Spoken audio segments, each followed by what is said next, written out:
Let's take a look at how we would trigger a scheduled event. And the way it works is that you would use schedule as the event trigger, and you would provide it a cron expression to specify when you want that to trigger. So here's an example.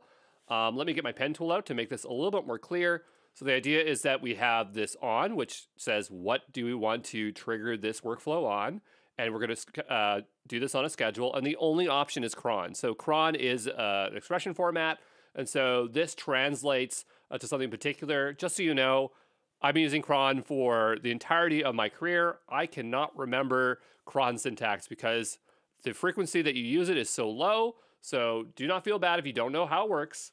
But I will definitely be referring to crontab.guru, which is a quick way to work with cron tabs. Of course, we can use LLMs to help us get a time that we want.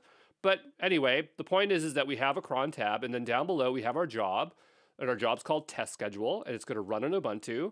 And if we look at the steps, we'll notice we have this first one. And this first one says, not on a Monday or a Wednesday. So it says GitHub, which is a context, get us the event and the schedule.